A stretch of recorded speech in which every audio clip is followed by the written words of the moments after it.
Hello ladies and gents, thank you for clicking on part 2 of week 3 of the Elegant Stylist program review.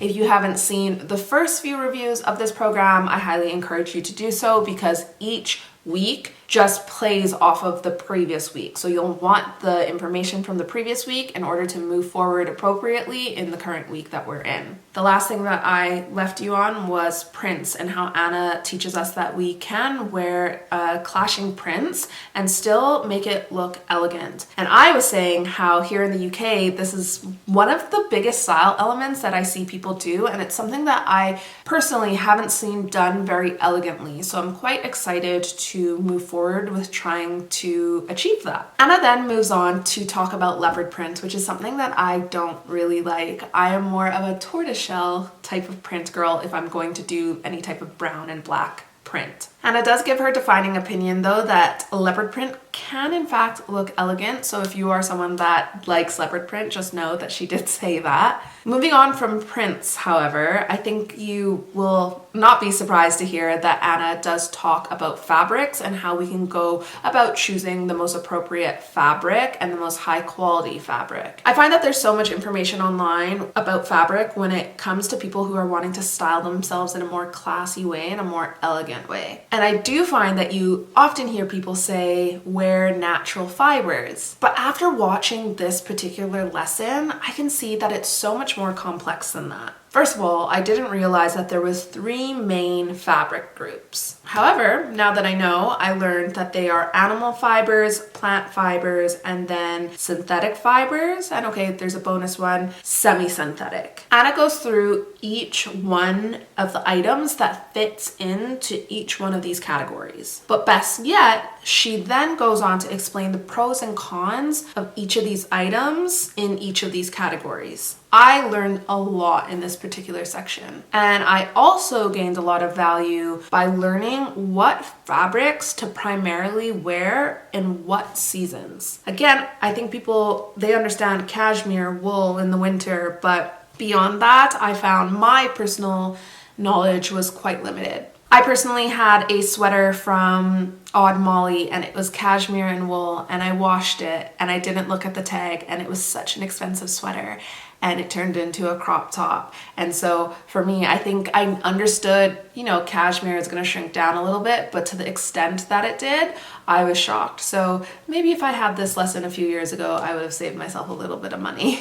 However, getting back to the program, I do feel that when people have a comprehensive knowledge about fabrics, they will stop unnecessarily glorifying one fabric and then demonizing others. From what I learned in this lesson is that there are pros and cons to almost every single fabric. Now, after an extensive lesson on fabrics, we then moved on to buttons, zippers, and stitching, and how to assess the quality of them. These elements determine how a garment hangs, how it wears, and how it fastens. And here's the thing, fast fashion items and fashionable styles can often mask these poorly made elements. So we need to keep an eye out for these things because they're often the things that make an outfit look really cheap. Anna then goes through the qualities of buttons and what can make them look cheap. This will be things like how a button shines, what type of reflection there is on it, or if the button looks a little bit more plastic, and how we need to have a detailed eye to if the stitching is coming out of the buttons or if there is stitching coming out of, along the seam, etc. If the hems are coming loose. I think these things, you can often hear about on TikTok or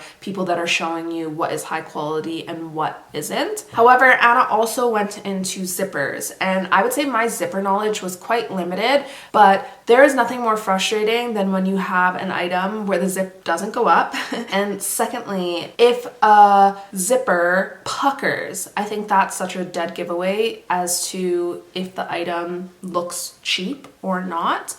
And then also assessing how the zipper is laid on the outfit. That could also make an item look quite cheap. So we went through extensively all of these different variables and how to rectify them. One of the other things that Anna goes into is stitching and how it should always be straight, and equally how the items should line up. I've had a few items like this before in the past where it was a printed item and where the cut ended on this side was not the same place that it ended on this side, and how we need to be diligent in our observations of this on our garments. Now the next thing that we move into is construction of items. Now this part of the lesson is a workbook, and that I will be discussing over on Patreon. If you would like to join me, I'll have it linked for you in the description box down below.